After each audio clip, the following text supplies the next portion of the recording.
கிழக்கு மாகாணத்தில் அப்பாவி மக்களின் 170 கோடி ரூபாவை மோசடி செய்துவிட்டு இந்தியாவிற்கு தப்பிச் சென்றுள்ள நிதி நிறுவனத்தின் பணிப்பாளரை நாட்டுக்கு கொண்டுவர முன்னெடுத்துள்ள நடவடிக்கைகள் தொடர்பில் நான் இந்த சபையில் முன்வைத்துள்ள கேள்விகளுக்கு இன்று வரையில் பதில் இல்லை. ஒன்று பதிலளியுங்கள், இல்லையில் வாய்மூல விடைக்கான வினாக்கள் முறைமையை ரத்து செய்யுங்கள் என பாராளுமன்றத்தில் நேற்று இடம்பெற்ற வாய்மூல விடைக்கான வினா நேரத்தின் போது மட்டக்களப்பு மாவட்ட நாடாளுமன்ற உறுப்பினர் இரா சாணக்கியன் இக்கருத்தினை வெளியிட்டுள்ளார்.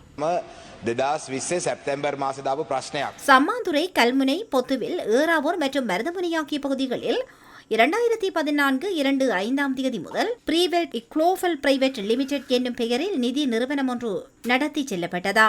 அந்த நிறுவனத்தின் பணிப்பாளராக பணியாற்றிய அகமது ஜெரீம் முகமது ஜிஹாப் மற்றும் பாத்திமா வர்ஷானா மர்கார் ஆகியோர் சுமார் 1400 பேரின் 170 கோடி ரூபாவிற்கும் மேற்பட்ட நிதியை மோசடி செய்துள்ளார்கள் என்பதையும் மேற்குறிப்பிட்ட பணிப்பாளரும் அவரது குடும்பத்தினரும் இன்று வரை இந்தியாவில் தலைமறைவாகி இருப்பதையும் இது தொடர்பில் கல்முனை மற்றும் சம்மாந்துறை போலீஸ் நிலையங்களில் முறைப்பாடுகள் செய்யப்பட்டுள்ளதையும் பொதுமக்கள் பாதுகாப்பு அமைச்சர் அறிவாரா.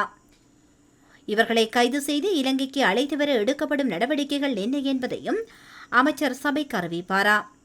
இந்த கேள்விகளுக்கு பதிலளிப்பதற்கு பொதுமக்கள் பாதுகாப்பு அமைச்சர் சபைக்கு இல்லாததால் அரசு தரப்பின் பிரதம குரலாவும் அமைச்சருமான பிரசன்ன ரணதுங்க பதிலளிக்க 3 மாத கால அவகாசம் கோரினார். இதன்போதே இந்த கேள்விகளை 2020 செப்டம்பர் மாதம் முதல் கேட்டுக்கொண்டு வருகின்றேன்.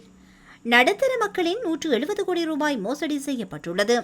இந்த நிறுவனத்தின் பணிப்பாளர் இந்தியாவிற்கு தப்பிச் சென்றதாக குறிப்பிடப்பட்டுள்ளது. பாதிக்கப்பட்ட மக்கள் எம்மிடம் முறையிட்டு பாராளுமன்றத்தின் ஊடாக பதிலை எதிர்பார்த்துள்ளார்கள். 2020 முதல் இன்று வரை 3 தடவைகள் இந்த கேள்விகளை தொடர்ந்து சமர்ப்பித்துள்ளேன். ஆனால் இதுவரை பதில் கிடைக்கவில்லை. மக்கள் மத்தியில் செல்லும் போது பாதிக்கப்பட்டவர்கள் நம்மிடம் கேள்வி கேட்கின்றார்கள். தொடர்ந்து தாமதப்படுத்துவதால் நாங்களும் இதில் தொடர்பு பட்டுள்ளோம் என்று பாதிக்கப்பட்டவர்கள் சந்தேகிப்பார்கள். இது தொடர்பில் முன்னெடுக்கப்பட்டுள்ள விசாரணைகள் பற்றி கேட்கும்போது அதற்கு பதிலளிக்காமல் காலம் தாழ்த்துவது முறையற்றது. ஆகவே சபாநாயகர் இவ்விடயத்தில் தலையிட வேண்டும் என இரா சாணக்கியன் தெரிவித்தார்.